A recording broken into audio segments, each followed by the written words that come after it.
Assalamu alaikum wa rahmatullahi ta'ala wa barakatuh dan uwa barkanmu da sake kasancewa da ku a wannan channel na mai albarka wato na Rami TV. Insha Allah yau bidiyon da zamu yi shine satuttukan da suka gabata an ji cewa ministan sadarwa na Najeriya wato Sheikh Isa Alfantami ya fito da wani tsarin cewa dukkan wanda bai activate layin shi ba ko kuma dukkan wanda bai activate layin shi ba da nim number nashi wato wasu numbobi guda 11 waɗanda suke akan national ID kan naka da baka yi wannan ba to layin ka zai kasance ne a rufe zuwa 30 ga watan nan.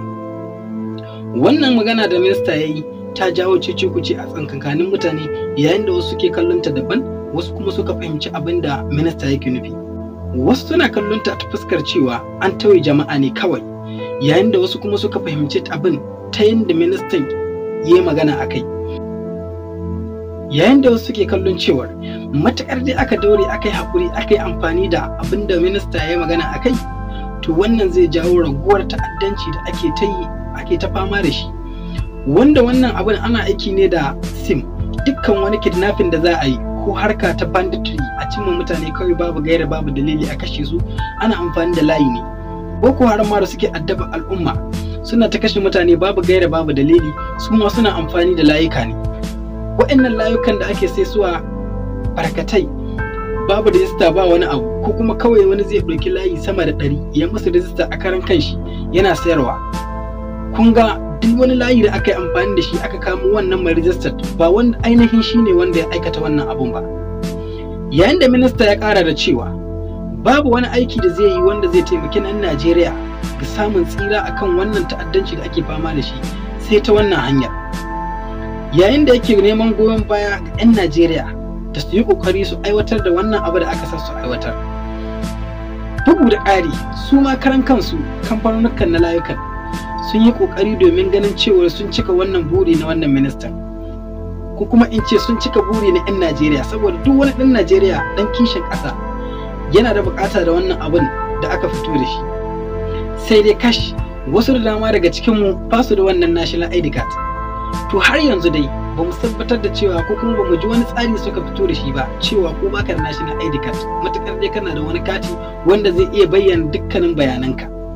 To yanzu haka dai ba mu ji daga gare su ba, amma abin da muka ji shine wannan nim number din wato nambobi guda 11 waɗanda suke a jikin national ID card naka da su ne za ka yi amfani gyara wannan layin naka kai updating nashi ta yanda dukkan wani bayananka suna a cikin wannan layin. Kun ga dukkan wani wanda ya amfani da layin shi ta hanyar cutar da wani ko satar wani ko kuma aiki na Boko Haram ko wani abu, wannan bayanan nashi da layin yake dauke da shi ta nan ne za a iya amfani a gano a inda yake. Haka su karan kansu kamar yadda na faɗa muku kamfanonukan na layukan su ma sun yi ƙoƙari domin ganin cewa yayin da suka fitar da nambobi da za ka yi amfani da su ka yi updating na nim number naka. Insha Allah ta'ala a cikin wannan bidiyo da muka yi a yanzu dukkan su zamu nuna su ɗaya bayan ɗaya, kama daga Glo, Airtel, MTN da sauransu. Zamu nuna ta hanyar da suka fitar ta nambobi, sa'annan kuma zamu nuna hanyar da aka fitar ta online. Abinda nake bukata ka biyo ni a cikin wannan bidiyo domin kallon yadda wannan abubuwan suke. Ina roƙonka kuma kafin mu shiga a cikin bidiyon namu, idan wannan shine karin farko na zuwanka a wannan channel namu, ka daure ka taba mana wannan alama ta subscribe, ka taba mana alama ƙararrawar sanarwa ta yadda da zarar mun dora sabon bidiyo kai tsaye za a sanar da kai. Idan ka shirya mu je a cikin bidiyon. Kai tsaye inda za ka yi ka nemo nin number ɗinka a layin MTN za ka saka *346# kamar yadda kake gani, sai mu zaɓi layin mu na MTN. Bayan mun zaɓi layin mana MTN kawai zai nemi ka danna number 1 press 1. Da lokacin da kai press 1 kawai za a ja 20 naira ne, da a ja naira 20 kenan sai a turo manin number ɗinka. Wannan shine hanyar da zaka bincika. Bayan ka bincika hanyar da zaka bi shine *785#. So wannan su ne nambobin da zaka taba. Bayan ka taba sai mu zaɓi number 1 wato MTN namu. Idan mun zaɓi number 1 kawai abin da zai ci ma nan ka gani enter please yellow please enter your 11-digit name. wato ka zanna waɗannan nambobi 11 na nin ɗinka, bayan ka taɓa su to zai su ma updating ne. Sai su kuma Airtel yadda suka fidda nasu shine *121*1#. Daga lokacin da ka taɓa wannan kawai za ka sa number, za su noma ka sanin number ne, da ka saka nin number kawai za su yi ma upload ne, za su yi ma update ne na layinka. Sai kuma su kuma kamfanin Glo su kuma ga yadda suka fitar da nasu tsari, su kuma zaka shigo nan kai tsaye wurin da ake tura message, sai ka zaɓi nambobi kamar yadda sun kai haka 109. bayan ka zaɓi wayannan nambobin ma'ana su ne zaka tura message, sai ka zo wannan gurin da kake gani sai ka rubuta kai tsaye abin da zaka rubuta shine update my nin. Bayan kai haka update my nin, kamar yadda kake gani na rubuta update my nin, update my nin kamar yadda kake gani.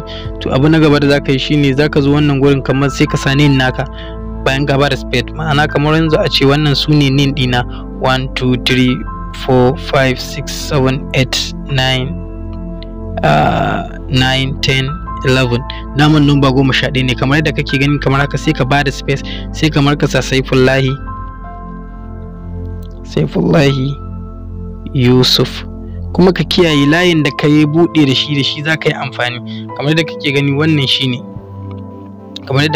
wannan shine, to da zaran ka tura Glo su kuma haka na suka yi nasu update my nin, da zaran kai haka kawai zaka yi amfani da wannan daman ne. Ga wani wuri na inda kaga kama alama ta tura sako, kana taba zaka tura musu sako, za su yi ma update na layinka.